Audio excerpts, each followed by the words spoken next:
Ya, muy bien.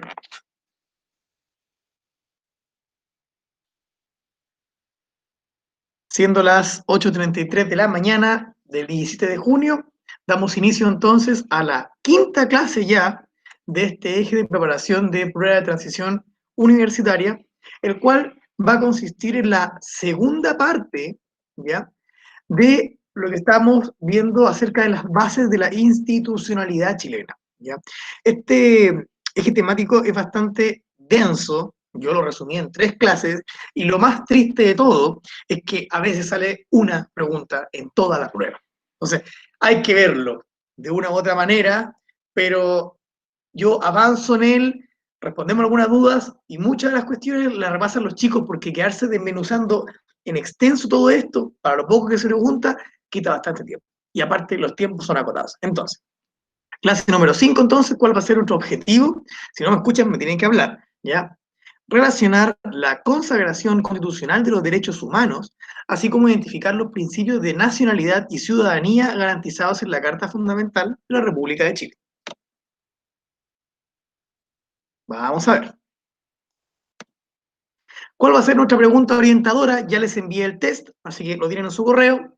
¿Por qué es importante que la Constitución resguarde y garantice la Declaración Universal de los Derechos Humanos? Refiérete a las consecuencias concretas de ello.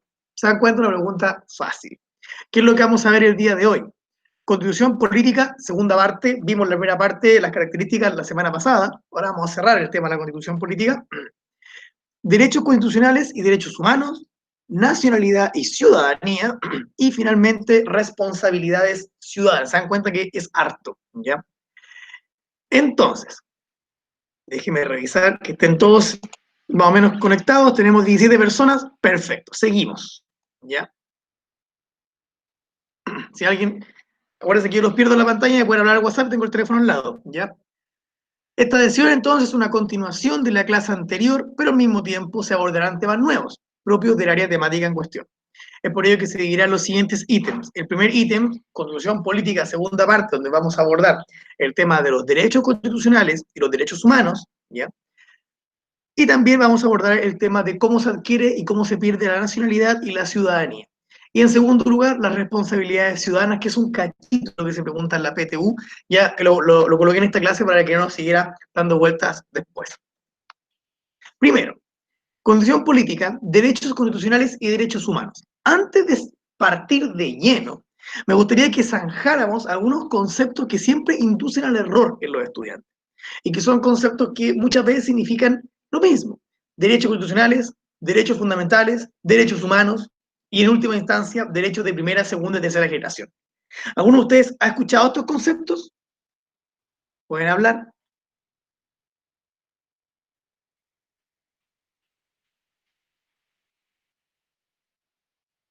Parece que no. Eso que le hice clase en segundo medio.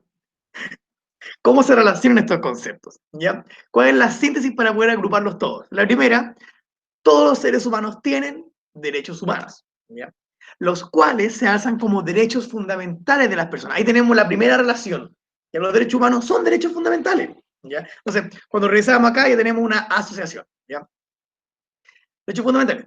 Y al ser reconocidos por una constitución de un país, pasan a ser también derechos constitucionales. Entonces, este juego de palabras que usted, y porque yo me detuve al comienzo de la clase con esto, porque revisando muchas preguntas PSU se preguntan como si fuesen sinónimos muchas veces. Derechos humanos, derechos constitucionales, derechos fundamentales, y uno crea como, ¿cuál derecho este? Yo lo conozco, y el mismo, son derechos humanos, ¿ya? Entonces, derechos humanos son derechos fundamentales, y cuando se escriben en una constitución, son derechos constitucionales. Eso es todo. Entonces, ¿qué es eso de las clasificaciones, profe? ¿Ya? Esto lo vimos en segundo medio, pero puede que se le haya olvidado. Básicamente, se refiere al momento y el orden histórico en el cual estos derechos fueron consagrándose como tales. ¿Ya? ¿Qué significa esto? Hay derechos de primera generación que, si se fijan en las fechas abajo, surgen, se redactan, ¿ya? Entre el siglo XVIII, fin del siglo XVIII, revoluciones liberales, Francia, Estados Unidos, y gran parte del siglo XIX. ¿Ya? ¿Por qué de primera? porque son los primeros derechos que los seres humanos ilustrados comienzan a reivindicar para sí. ¿Ya? Por lo general son derechos civiles y políticos. Derechos civiles relacionados a las libertades, todo hombre es libre, todo hombre es igual, ya derechos viejos, por decirlo así, y derechos políticos relacionados a todo hombre tiene, acuérdense, el principio de soberanía, derecho, por ejemplo, a escoger a su representante. Derecho político muy antiguo, pero se le llama de primera generación. ¿Cuáles son los derechos de segunda? ¿Ya? Los que surgen a mediados del siglo XIX y sobre todo en el siglo XX. ¿Ya? Va a ser el siglo XX, sobre todo el siglo de derechos de segunda generación, que corresponde a los derechos sociales. Y aquí usted al tiro se va a acordar del famoso estado de bienestar, cuando el Estado ya no solamente reconoce los derechos civiles y políticos de las personas, ¿ya? Sino que también dice, bueno, para que la gente pueda participar, para que la gente sea realmente igual, necesita un mínimo económico. Y ahí tenemos la figura del estado de bienestar, por ejemplo, cuando resguardaba salud, educación, vivienda, un mínimo social. ¿Ya? Segunda generación. Y los derechos de tercera generación. Son derechos más nuevos, que surgen a fines del siglo XX y sobre todo en el siglo XXI, que, por ejemplo, nosotros denominamos derechos de solidaridad. Un ejemplo de ello es cuando en las nuevas constituciones se incorporan derechos del medio ambiente. Todo ser humano tiene derecho a vivir un medio ambiente limpio. Obviamente, si nosotros le preguntamos a un tipo del siglo XVIII, jamás iba a pensar en el medio ambiente. ¿Qué es el medio ambiente? No, nosotros sabemos ahora, a raíz de 200 años, de que el medio ambiente, si no se cuida, se echa a perder. Entonces, también es parte de un derecho, exigir un medio ambiente limpio, ¿ya? Por ejemplo. Entonces, no, y aquí, primera acotación, no cuando sale una generación anula a la otra, conviven, se complementan. Entonces, hoy en día la constitución actual y la constitución de muchos países del mundo es un complemento, un abanico de todos estos derechos. ¿Ya? Hasta acá, ninguna duda. Finalmente, esta diapo yo la proyecté en segundo medio, así que la vuelvo a ocupar para que no se confundan. ¿Cuáles son las características de los derechos humanos? ¿Qué son los derechos humanos para empezar? Son derechos inherentes. ¿Qué significa inherente? Es parte de mí, ¿ya? No me lo puedo quitar a todo ser humano, sin distinción de nacionalidad, sexo, origen étnico, social, color de piel, religión, idioma, lengua, etcétera, etcétera. ¿Cuáles son las principales? Hay muchas más, pero a veces se reitera en lo mismo. Características de los derechos humanos son inherentes, ¿ya? Son inalienables, no, yo no lo puedo renunciar a los derechos humanos. Son universales, como todas las personas, indivisibles, todos son importantes, e imprescriptibles. No se vencen, no pierden vigencia, ya no se acaban nunca, no tienen fecha de caducidad. Hasta acá nos referimos a los derechos humanos en general. ¿Ya? Ahora pasemos cómo estos derechos son reconocidos por la Constitución. Bueno, es muy sencillo. La Constitución Política, en su artículo 19, aquí ustedes recordarán, cuarto A, no sé si cuarto B lo trabajaban también el año pasado, la Constitución Política en el artículo 19 reconoce 26 numerales, es el artículo más extenso que tiene la Constitución, donde están todos los derechos. ¿Ya? Corresponden a libertades, a garantías, ¿ya? Y representan mínimos necesarios que todo Estado debe respetar. Entonces, si nosotros aquí vemos los derechos, nos encontramos con derecho a la vida, vamos a agregar a una persona que parece que, no, pensé que era una persona que se quería ingresar. Tenemos derecho a la vida, derecho a la libertad personal, a la seguridad individual, igualdad ante la ley, libertad de opinión, derecho a la educación, derecho a reunión y así otros más. Y están en la Constitución declarados uno por uno. ¿Ya?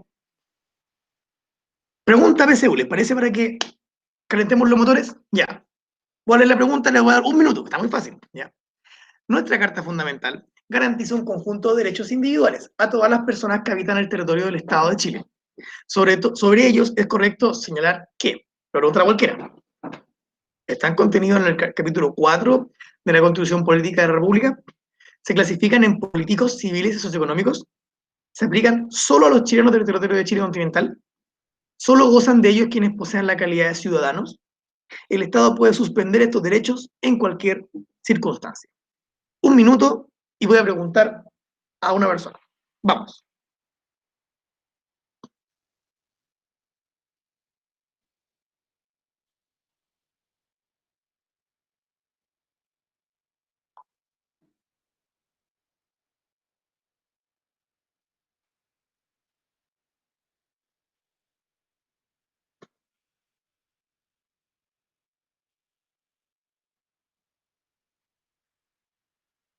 Listo, se acabó el minuto.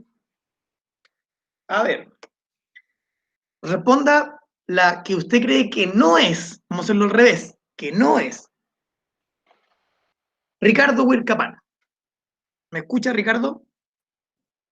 Hola, profesor, ¿cómo está? Muy bien, muchas gracias. Ricardo, ¿cuál de las 5 claves no es? Escoge una. La E no es. Muy bien, la E, el Estado puede suspender, es una mentira. El Estado no puede suspender ningún derecho humano. Muchas gracias, Ricardo, por su participación. Ya, profesor. Ahora pasamos a... Taca, taca, taca. Juan Sobarzo se encuentra. ¿No? Felipe Quesada.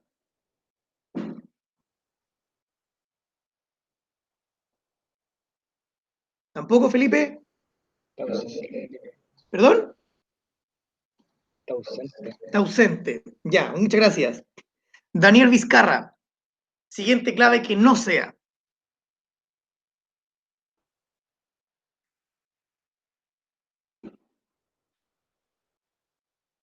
Daniel.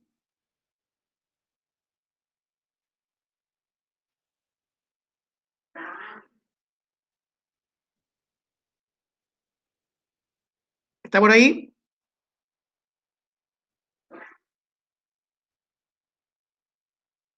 José Maldonado. Sí, profe. Ya, ¿cuál no es? Vamos, rápido. Eh, la C. La C, muy bien. Se aplican solo los territorios a los chilenos del territorio de Chile continental. Es verdad. ¿Ya?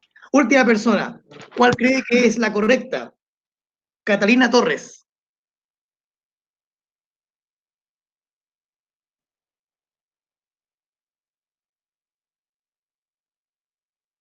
¿Me escucha, Catalina?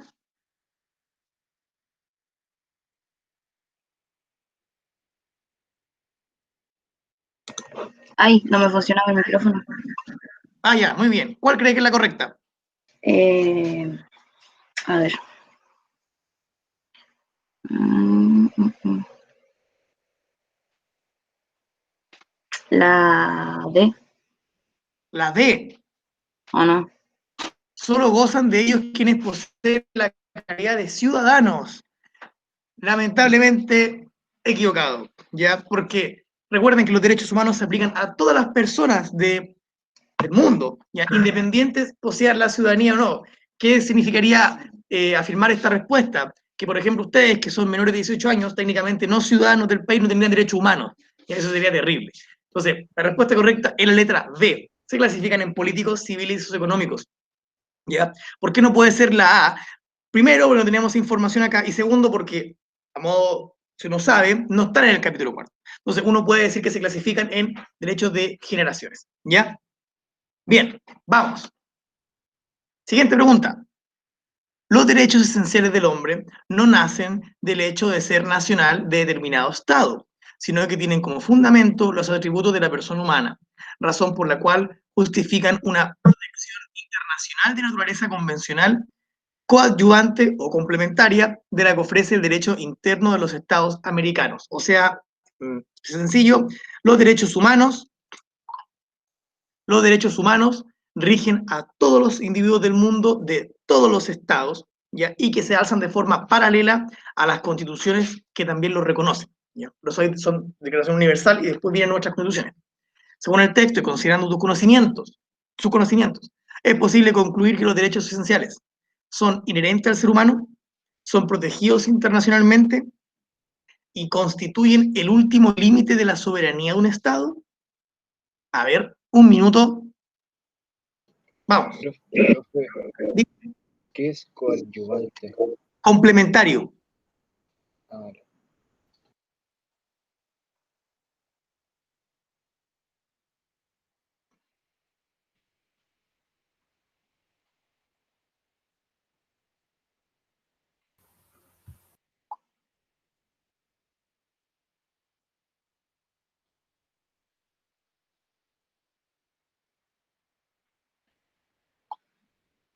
¿Listo? A preguntar ahora.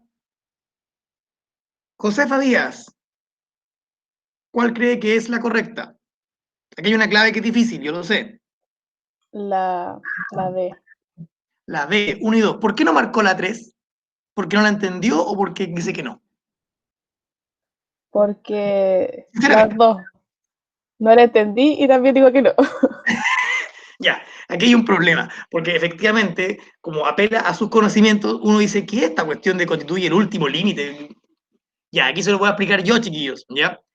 El Estado tiene soberanía, soberanía sobre un territorio, sobre las personas, y ejerce el poder. Nosotros lo vimos en la clase anterior, ¿cierto? El límite, el último límite de la soberanía, del poder que tiene un Estado, ¿ya? Son los derechos humanos. Algo muy similar como lo que hablamos la última vez de que mi libertad termina donde empieza la otra. Algo similar se aplica con los estados. O sea, el Estado puede tener mucho poder, ¿ya? Ejercer su soberanía, ¿ya? Que le entrega al pueblo sobre los individuos. Pero eso no le da derecho de pasar por encima de los derechos humanos. Entonces, se van a encontrar muchas veces con esta clave. El límite de la soberanía del Estado. Se refiere a que los derechos humanos son la última barrera que el Estado no debe traspasar. Te pueden quitar tal vez derechos sociales. Perfecto, hay constituciones que no garantizan derechos sociales. Y uno se la rasca solo, como se dice. ¿Ya? Te pueden quitar derechos de participación política, pero derechos humanos no. Eso no corresponde y está penado internacionalmente. Entonces, la clave correcta es la letra E. Las otras dos son fáciles, pero no se le olvide nunca lo que hablamos de la tercera. ¿Ya? Ya, sigo, antes de que nos pille la máquina. Nacionalidad y ciudadanía. Esto es re entretenido. ¿Ya? La Constitución Política de Chile define los sujetos políticos de la sociedad en el capítulo 2, llamado Nacionalidad y Ciudadanía. ¿Conocen la diferencia entre ambos conceptos? Vamos a ver. ¿Qué es la nacionalidad? Estado propio, aquí esta palabra Estado es el Estado con minúscula, como Estado de la materia, ¿ya? No Estado jurídico. ¿Ya? Entonces, Estado, condición podríamos decir, propio de la persona nacida o naturalizada en una nación. O sea, yo nací aquí en Chile y soy chileno, no sé por qué. ¿Y qué es la ciudadanía? Condición que posee una persona, la cual lo habilita para ejercer derechos políticos en el gobierno de su país. ¿Cómo se relacionan ambas? ¿Ya? La ciudadanía es la expresión política del ejercicio de derechos que toda persona, por el solo hecho de ser nacional de un país, y ahí lo vinculamos con nacionalidad, puede llevar a cabo. Si se dan cuenta, chiquillos, primero tenemos en el gran paraguas la nacionalidad y luego la ciudadanía. Y esta, que está abajo de la ciudadanía, es la expresión de la primera, la que me permite moverme en el entramado del gobierno de este país que fundamos todos. ¿Ya? ¿Se entiende? Entonces, esa es una primera aproximación. Partamos con la nacionalidad, que es la más antigua. ¿Ya? Pertenencia a un grupo humano-nación. Vínculo jurídico entre un individuo y un Estado. Chile, chileno. Constituye un derecho fundamental. O sea, la misma Declaración de Derechos garantiza de que todo ser humano es miembro de un país y al serlo es miembro de una nación, esta nación, su gobierno, le tiene que dar una característica, una cierta característica de derecho. Existen dos formas para adquirir la nacionalidad. Eso se divide en dos fuentes originarias y fuentes derivadas o adquiridas. La fuente originaria, la famosa ius sanguinis, o por sangre, ¿ya? Por el hecho de ser hijo de un chileno, ¿ya? Y por nacimiento o ius solis, por nacer en suelo chileno, ¿ya? O una ficción, aquí donde ustedes se acuerdan cuando, aquí lo coloqué en esta lámina, lo hacían las clásicas preguntas, Juanito es hijo de Pepe y Pepe es el embajador de Chile en Francia, Juanito nació en la embajada de Francia, Juanito es chileno o francés. Y ahí uno queda como, ay, no entendí nada, es re fácil. Una ficción territorial, por ejemplo, son las embajadas, por ejemplo, son los buques de guerra o son los buques del país, donde si alguien nace ahí, es chileno, porque es una ficción territorial, ¿ya?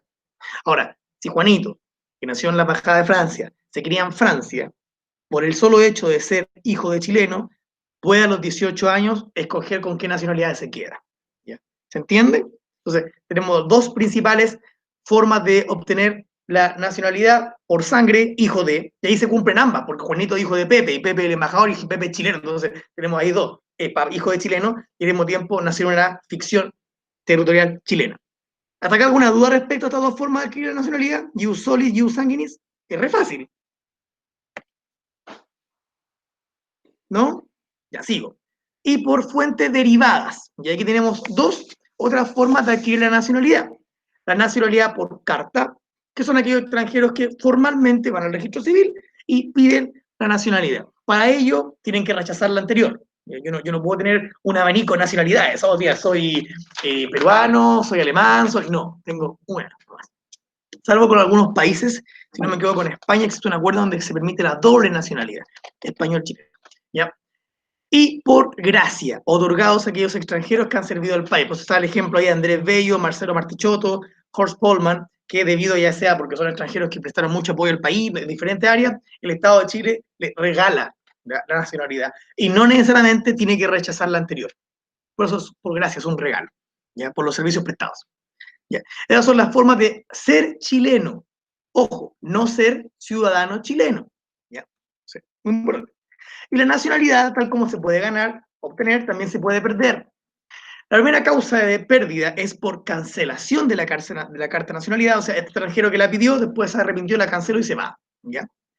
Por una ley que revoque la nacionalidad por gracia, este extranjero que se la regalaron, se mandó un condoro, se la quitan. ¿Ya? Por decreto supremo en caso de prestación de servicio extranjero durante una guerra. En caso de una guerra, si yo presto servicio al extranjero al enemigo, me pueden quitar la nacionalidad por traidor.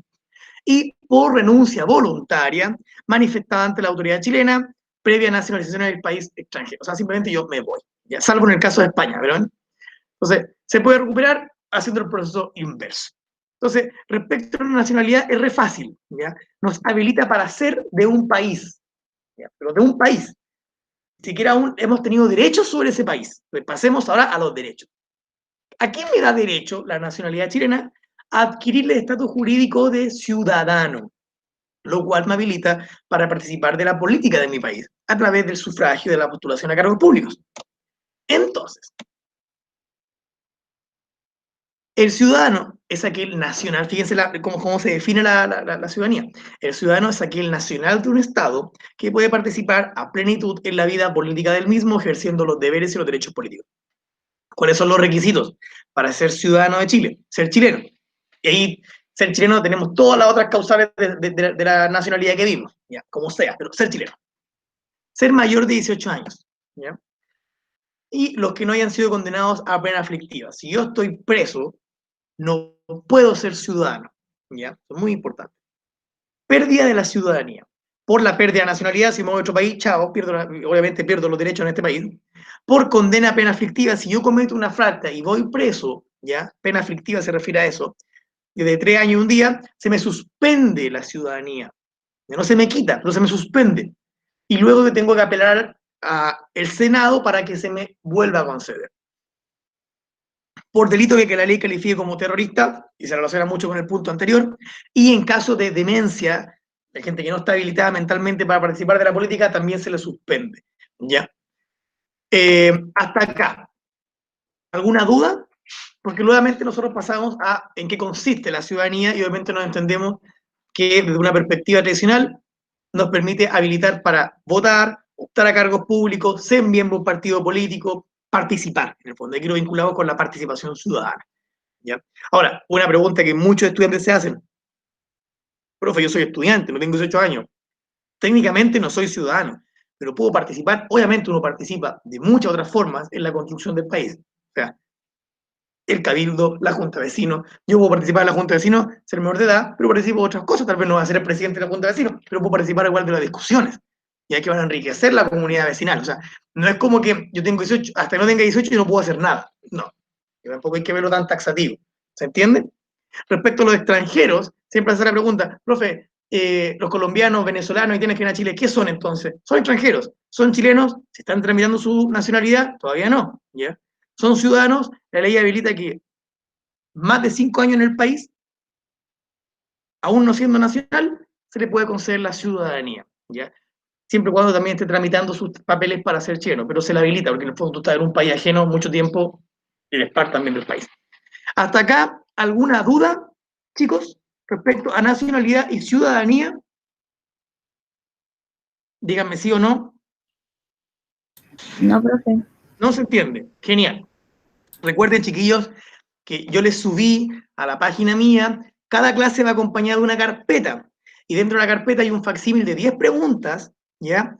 Y un material de estudio con materia, por decirlo así. Entonces, estudien. ¿Por qué digo esto? Porque el próximo miércoles se va a realizar el primer mini ensayo con nota de 20 preguntas. Esas 20 preguntas abarcan hasta la clase del viernes. ¿Ya? La clase del viernes ya está hecha, yo subí el PPT a su repositorio de apoderado en PDF, ya son como 120 diapositivas, y está hasta la clase 6, ya la hice ya. Entonces, estudien, repasen, hagan los facsímiles, háganme preguntas de las preguntas del facsímil, para que en el test del miércoles, el ensayo, perdón, del miércoles, les vaya bien, ¿ya? No está difícil. ¿Siempre los ensayos son más difíciles? Sí, pero pueden estudiar y les va a ir bien, ¿ya? Yo tengo la fe de que todos ustedes van a sacar 600 puntos para arriba, en serio, ¿ya? Entonces, pregunta PSU. Vamos a ver. Aquí le voy a preguntar a cualquiera y respondan rápido. Una noticia. Conchalí. Fiscalía Centro Norte obtiene condena de 6 años de cárcel contra sujetos que asaltaron a conductor. Imputados lo intimidaron y obligaron a bajar de una camioneta, lo golpearon y escaparon en el vehículo. A miércoles, ¿ya? De acuerdo a la noticia anterior, ¿qué derechos pierde el imputado, el culpable, por estar condenado? ¿La nacionalidad, la ciudadanía o el sufragio? Menos de un minuto. Vamos.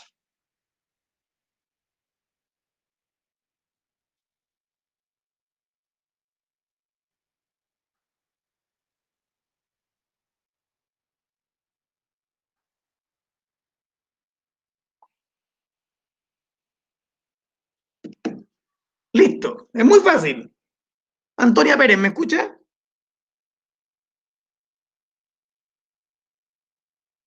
Antonia,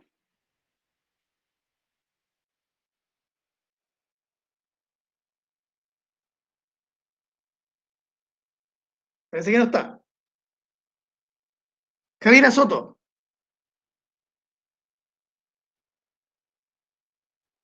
Sí, ¿cuál es la correcta? A ver, está fácil. la ciudadanía. No, pero la letra, pues dígame la letra. A, la B. La B, ¿qué es lo que pierde por estar condenado? La ciudadanía. Es correcto, pero no es del todo correcto. Pierde algo más. A ver, Nayeli, Ya, a ver, Nayeli, ¿cuál es la correcta? debería ser 2 y 3 porque usted dijo que la nacionalidad se le suspende solamente. Exacto. O sea, la nacionalidad no se pierde. Este gallo sigue siendo chileno. ¿Ya? Ojo, ojo. ¿Ya? Porque él no se dio del país. Lo que se pierde es la ciudadanía. Y la ciudadanía lleva aparejado una característica que es el sufragio. Es como si yo podría ahí cambiar sufragio y colocar postulación a partidos políticos. E igual se pierde. Si al sujeto se le suspende la ciudadanía, obviamente se le suspende todo lo que pueda hacer con ella. Votar, postularse, ¿se entiende? Entonces, se le pierde la ciudadanía y el sufragio. No deja de ser chileno, ¿ya? Eso es otra cosa, esa es su condición. Entonces tenemos la letra D. Muy bien, Nayeli, muy bien. Ahora me acuerdo que le pregunté, ¿ya? Javier. Pregunta tipo PSU, vamos. Según la legislación vigente en Chile, poseen la calidad de ciudadanos los mayores de 18 años inscritos en los registros electorales y no hayan sido condenados a pena aflictiva. De acuerdo a dichas características, poseer la calidad de ciudadano es un requisito para poder, un minuto, vamos, esta vez va a ser alguien del cuarto B y también de la.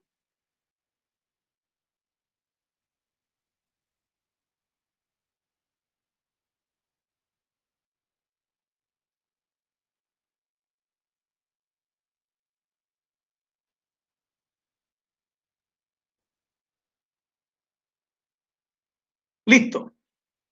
Brian Albornoz.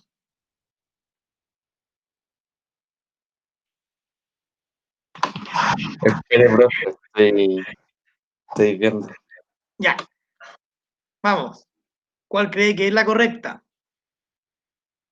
Y fíjense bien, ahí la clave es un requisito, o sea, tengo que serlo para poder participar de estas tres cosas. Hay una de esas cosas que no necesita que yo sea ciudadano, ¿ya? Vamos.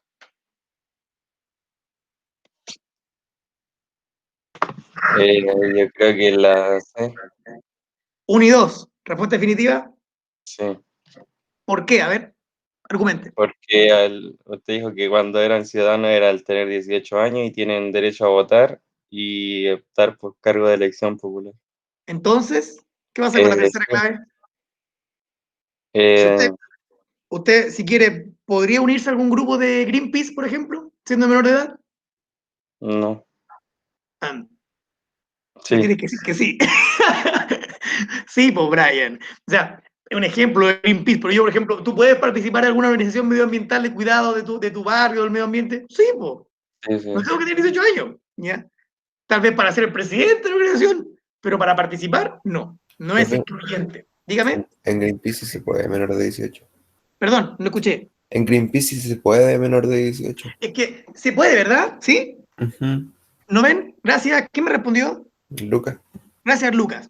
¿Ya? Claro, efectivamente, bueno, Greenpeace es una de muchas ONG, pero por lo general las ONG, organizaciones no gubernamentales, aceptan personas menores de 18 años. Ya, como le digo, tal vez no para ser el presidente general de Greenpeace, pero sí, por ejemplo, para participar en núcleos de lo que tengan que hacer.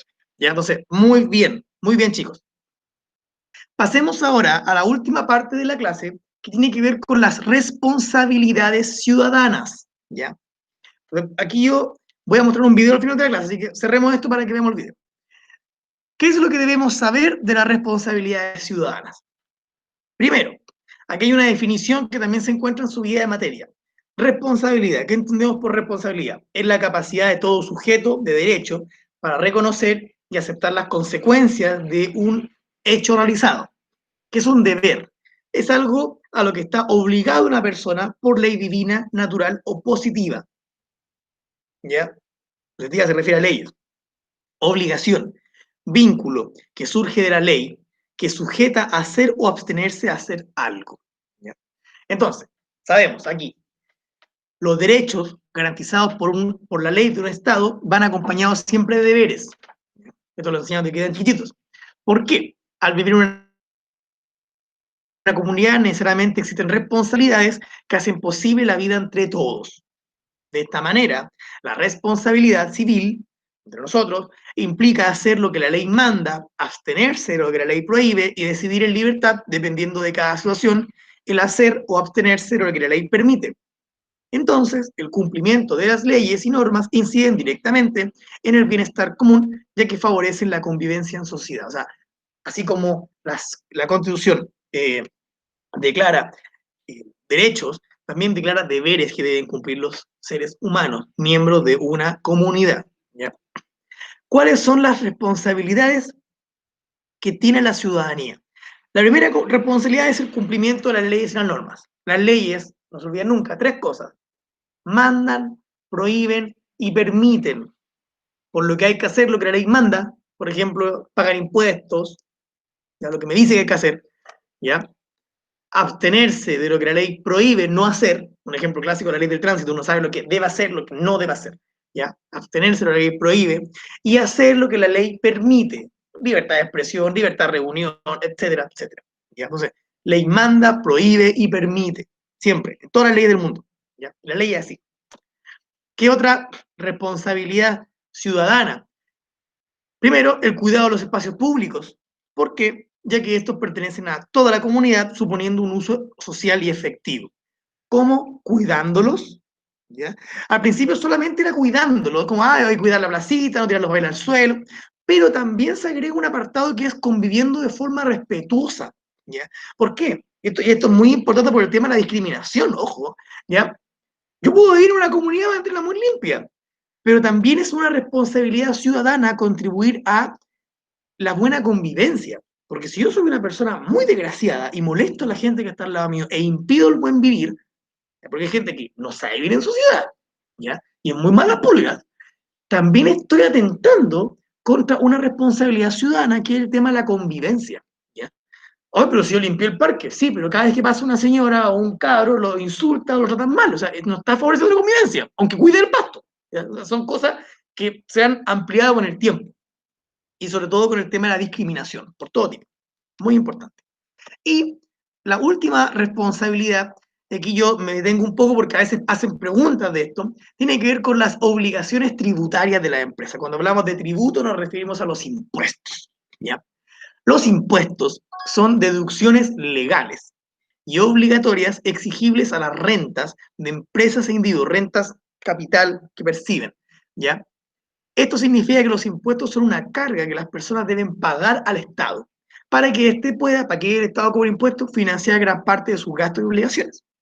El Estado se vale de instituciones y herramientas para el cobro de impuestos, siendo la más importante el Servicio de Impuestos Internos, el SI.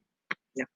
O sea, ahí al lado aparecen algunos impuestos, ¿ya?, que tiene el Estado, por ejemplo, el impuesto a la renta, el impuesto al valor agregado, el IVA, o impuestos a productos específicos como el tabaco, combustibles, el impuesto a los actos jurídicos, impuesto al comercio, impuesto a timbre tapilla y así otros. Entonces, yo aquí, loco.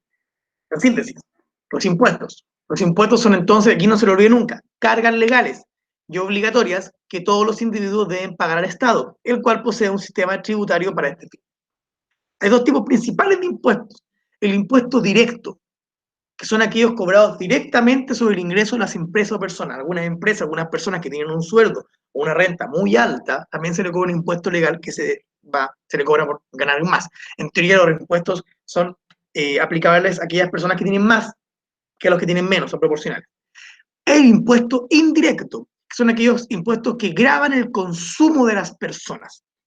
Ustedes nos han escuchado siempre cuando dice yo compré el celular, y ya por comprarlo estoy pagando el impuesto, ya sea el IVA, un impuesto genérico, o un impuesto especial. Cuando uno compra cigarrillos, por ejemplo, usted no compra cigarrillos, ¿verdad? Yo tampoco.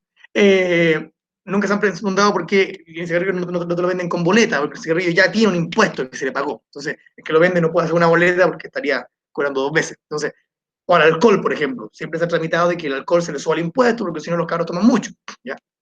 Entonces, impuestos genéricos, impuestos específicos son impuestos indirectos, ¿ya? ¿Para qué? El Estado cobra impuestos para tener recursos necesarios para el ejercicio de sus atribuciones. Con los impuestos, en el fondo, se lleva a cabo obras públicas, infraestructura social, seguridad, escuela, todo lo que uno pueda imaginar, en teoría. ¿Ya? Entonces, tenemos financiar gastos como los siguientes: administración, inversión social, infraestructura, seguridad y prestación de servicios. Yo aquí agregué un esquema, no para que se pongan de memoria, donde está la estructura tributaria del país. Tenemos el impuesto a la renta, ya que ahí se desglosan los impuestos a las personas y los impuestos a la utilidad de las empresas, ¿ya? Y los impuestos específicos como el IVA, ahí se va al lado, impuestos específicos, impuestos al tabaco, los combustibles, otros impuestos más, impuestos a los juegos de azar, por ejemplo, a la herencia, también, cuando uno compra una casa también te cobran impuestos, o sea, hay impuestos para todo, ¿ya? ¿Se entiende? Impuestos bajo, fíjense, a los productos suntuarios, productos de lujo, también se les cobra impuestos, ¿ya? ¿Se entiende acá? Entonces vamos a ver la pregunta y vamos a ver un video antes de que pasemos al test. El pago de impuestos constituye un ejemplo de responsabilidad ciudadana de orden económico aplicable a gran parte de los ciudadanos de Chile. Con relación a los impuestos, es correcto señalar que 1. Constituyen una carga legal y obligatoria que los individuos deben pagar al Estado. 2. El Estado los cobra para financiar y cubrir los gastos de inversión social, administración o seguridad, entre otros. 3. Pueden ser directos, como el impuesto al valor agregado, el IVA, o indirectos, como el impuesto a la renta. Aquí hay una clave pesada, tramposa. 1 minuto y pregunto cualquiera. Vamos.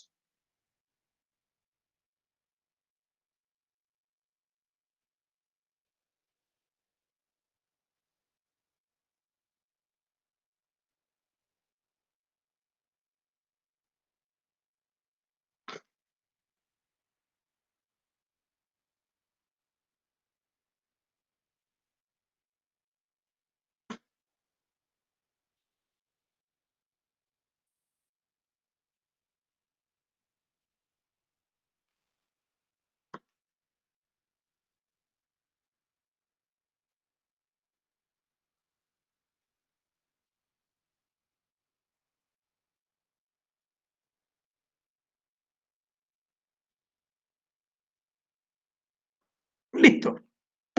Va a responder ahora. Matías Valdebenito, ¿se encuentra?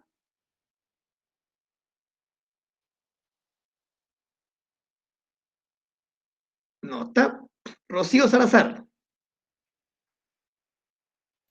Sí. Rocío, ¿cuál de esta clave es solamente una? No es correcta. La 3. ¿Por qué? Porque creo que el IVA era un impuesto indirecto. Exacto. Ya aquí esta clave es una clave maldita, le llamo yo, porque te hace apelar a la memoria. Entonces uno queda como, ¡ay, no me acuerdo! Ya, y efectivamente, el IVA era un impuesto indirecto. En cambio, un impuesto directo es la renta, ya que se deduce a las empresas, a las personas. Entonces, obviamente, por eliminación, la clave correcta, la letra C, solo 1 y 2. ¿Ya? Siguiente pregunta, muchas gracias, Rocío. El sistema tributario, ¿ya? El sistema de impuestos, tributo, entonces impuestos, ¿ya? Es el conjunto de herramientas que el Estado dispone para recaudar y administrar los impuestos. Los ingresos obtenidos por el sistema tributario son utilizados por el Estado, entre otras posibilidades, para 1. Financiar políticas sociales. 2. Desarrollar obras públicas. 3. Organizar y mantener servicios sociales. Medio minuto porque es muy fácil esta pregunta. Si alguien quiere responderle al tiro, ahora nomás, activa el micrófono.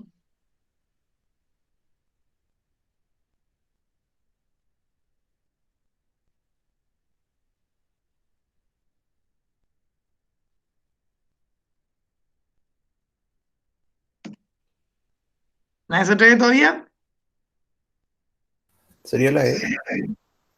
Correcto, letra E. Está fácil, todo. Ya, en teoría, los ingresos obtenidos por el sistema tributario sirven para todas las cosas mencionadas en la pregunta. Muy bien, chicos. Ahora voy a mostrar un pequeño video, porque no, primero voy a pasar la lista, así que vamos a pasar la lista primero, ¿ya? A ver, vamos por el chat. ¿Están todos en el chat ahí? Ya. Rápidamente. Brian Albornoz, está escribiendo, ahí vamos, se prepara el siguiente. Baitiare Hidalgo. ¿Se pudo conectar Baitiare? Sí, bien. José Maldonado, Fernanda Mendoza, Javiera Soto, Dailin Toro. Javiera. Bien, atento. Dailin, ¿está Dailin? Sí, profe. Catalina Torres, Camilo Vázquez, Daniel Vizcarra. ¿Está Danilo, no? Bien. Cuarto B, Nayeli Bascur, Gabriela Cancino, Josefa Díaz, Lucas, Ricardo, Antonia, Felipe. Felipe, ¿estás? Felipe está ausente. Muchas gracias. Ignacio, Rocío. Bien. Juan Sobarzo está presente. Matías tampoco.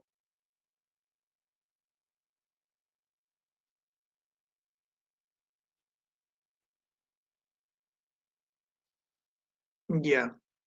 ¿Por qué tengo 21? Ya, muy bien.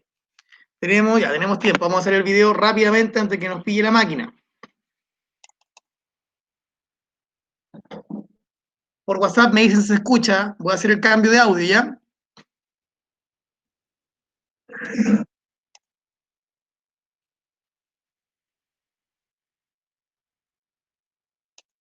El video tiene que ver con los derechos fundamentales. ¿Ya? Ya, pierdo el audio ahora.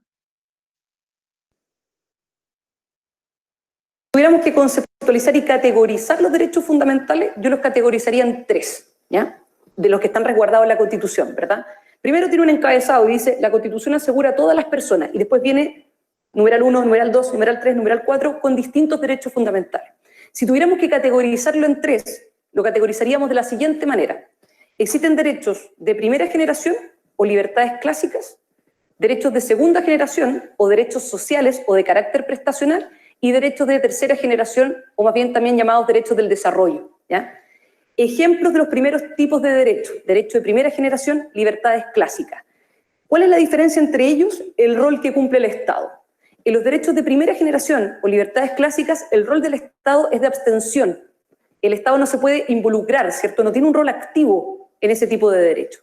Ejemplos de esos derechos: derecho a la vida, libertad personal, la libertad de movilización, el hecho de que yo me pueda mover de un sector a otro o bien quedarme en un determinado lugar, libertad de asociación, libertad de conciencia, libertad de expresión, derecho a propiedad, libre emprendimiento. Esos son ejemplos de libertades clásicas que están resguardadas en la Constitución, ¿ya? Segundo tipo de derecho, derechos sociales o de carácter prestacional, derechos de segunda generación. Como yo les decía anteriormente, la diferencia entre uno y otro depende del rol que tiene el Estado. Si el rol del Estado, los derechos de primera, era de abstención, el rol que cumple el Estado, los derechos de segunda o derechos de carácter prestacional o social, es activo. El Estado se pone con recursos, se pone con lucas, ¿cierto? Ejemplos de derechos sociales que están resguardados en la Constitución: derecho a recibir una justa retribución. No dice el monto, pero dice que tenemos derecho a una justa retribución, remuneración, ¿cierto? Básicamente, de alguna manera, el salario mínimo, ¿verdad? Derecho a la seguridad social, ¿cierto? Derecho a la protección de la salud, derecho a la educación, ¿ya? Lo mínimo que está establecido ahí, en términos del derecho a la educación, que existe educación media, por ejemplo, obligatoria, kinder obligatorio, eso está establecido, ¿cierto?, como derecho social en la Constitución, ¿ya? El rol del Estado ahí es un rol activo y ya no de abstención. Y derechos del desarrollo, en el caso de la Constitución chilena tenemos uno, que tiene que ver con derechos más bien de carácter difuso, ya no tan individuales, como sería el derecho a vivir en un medio ambiente libre de contaminación. Ese es el derecho, digamos, del desarrollo o derecho de tercera generación que tenemos en la Constitución. Ese es básicamente el mapeo de los tres grandes tipos de derechos que podemos encontrar en el artículo 19, en los distintos numerales que están ahí establecidos.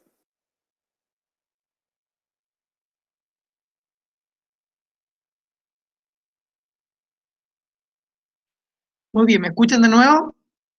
Digan que sí. Sí. Bien, el video que también está en la página mía, claro, resume lo que nosotros hablamos respecto a los tipos de derechos y cómo se categorizan. Es bastante fácil, ¿ya? Bueno, quedan 10 minutos y para poder darle el tiempo de rigor, para que hagan el test ahora y no lo hagan hasta la 1, ¿ya? Primero, si hay alguna duda respecto a la clase, ¿ya? ¿Se entendió? ¿Fue muy difícil? Con respecto a lo último, el derecho a la vida choca directamente con el aborto, ¿cierto? Ay, mira, buena pregunta, pero se escapa de este debate. El problema es que, claro, el derecho a la vida está consagrado en la Declaración Universal de los Derechos Humanos, ¿cierto? ¿Ya? Toda persona tiene derecho a la vida. El problema, ¿ya?, es que cada Estado, en el fondo, puede, hasta cierto límite, redefinir la interpretación de aquellos derechos. Entonces, ¿qué es lo que pasa? Cuando existen temas polémicos, como por ejemplo el tema del aborto, ¿por qué digo que es polémico? Porque conlleva muchas interpretaciones de parte de la sociedad, ¿ya? Nos encontramos con posturas que van a decir, bueno, aprobar un aborto es contrario al derecho a la vida, que al mismo tiempo es consagrado en la Constitución. Entonces, un grupo de personas va a decir, estamos en contra de esto. Aquí no lo tiñamos todavía de temas religiosos, netamente ciñamos a la ley, ¿ya? Estamos en contra de esto. Otras personas pueden decir, bueno, ¿qué vamos a entender por aborto? ¿Ya? Y aquí tenemos discusiones respecto al tema, porque uno puede decir, bueno, aborto libre, aborto por causales, aborto restringido. Entonces, tenemos definiciones que van a decir, bueno, se va a permitir tal vez el aborto de un tema médico, y aquí tenemos las 3 causales, por ejemplo, que ustedes ya lo saben, ¿ya? U otro tipo de aborto. Entonces, si se dan cuenta, este tema conlleva discusiones políticas, sobre todo políticas, después sociales, primero desde un punto de vista legal, interpretativo, y luego pasa un tema valórico de qué pienso yo, cómo concibo yo la vida, eso ya es un tema en segundo lugar, ¿ya? Pero incluso en el primer término conlleva discusiones, ¿se entiende? Entonces, claro, al final los estados terminan empantanándose en estas discusiones y terminan al final favoreciendo posturas que apelan al bien común. Por ejemplo, ya vamos a hacer tal vez una ley de aborto, una causal médica, y como se entiende que impera un discurso científico racional, bueno, que trate de integrar a todos los ciudadanos respecto a esta definición de aborto, porque de una u otra manera no integraría todas las visiones dentro de un Estado. Es un tema complejo, Lucas, y que lamentablemente no se soluciona de un día para otro, porque como te digo, hay intereses detrás, hay concepciones de la sociedad de cada grupo, entonces al final se empiezan a mezclar los discursos, se superponen uno encima de otro, ¿ya? ¿Se entiende? Sí, es que no entendía cómo el Estado podía llegar a ser regulador si es que tenía que mantener abstenencia. No sé. Es que ahí también influye mucho el tipo de teoría política, que ustedes están chatos de esto, el tipo de teoría política que adquiere el Estado. ¿Ya? Porque claro, si el Estado adquiere una teoría política tal vez muy liberal extremo, no se va a meter en asuntos de ese tipo. ¿Ya? Pero si el Estado adquiere a una teoría también más republicana, velando por el bien común, evidentemente va a tener que hacerse cargo de una discusión aquella. ¿Ya? Por ejemplo, ustedes siempre cuando se acuerdan cuando lo veíamos en segundo medio, el tema de las reformas de Frey, por ejemplo, y el control de la natalidad en el año 60, la justificación ahí era el tema de la pobreza. O sea, no podemos dejar que la gente siga teniendo, sobre todo la gente pobre, muchos hijos, ¿ya? Porque atentaba contra su misma imposibilidad para salir de la pobreza. Y ya aparece la pastillita, teníamos los métodos anticonceptivos, que también en su momento son sumamente criticados, ya sea por organizaciones religiosas o por mismas personas de la sociedad civil que miraban con malos ojos esto. O sea, si se dan cuenta, el tema no es un tema nuevo, es un tema antiguo, pero que ha pasado por distintos subtemas, por decirlo así. ¿Ya? Y donde el Estado tiene que tomar una postura. ¿Qué es lo que hace? Ahí velamos por el bien común. Ah, chuta, no podemos dejar que la gente siga siendo pobre por un tema de imposibilidad de estos niños, entonces vamos a tener que fomentar los métodos anticonceptivos. ¿Ya? O sea, el discurso es al final lo que se sostiene esto. ¿Ya? Muy bien. El test, lo voy a proyectar en pantalla, está acá, ya se lo envía a su correo, se compone de 5 preguntas, son 4 de alternativas. ¿Por qué 4? Porque traté de que hubieran preguntas de cada tipo de la clase, una de ciudadanía, una de nacionalidad, una de responsabilidades ciudadanas y una de derechos humanos, ¿ya? Entonces, y una pregunta de desarrollo que es nuestra respuesta abierta guía. Comiencen a hacerlo ahora, tienen, bueno, están los 5 minutos, voy a dar obviamente más tiempo, que no pase antes de las 1, ¿ya? Y me lo van enviando. Cualquier duda, me hacen, ¿ya? Voy a parar la grabación.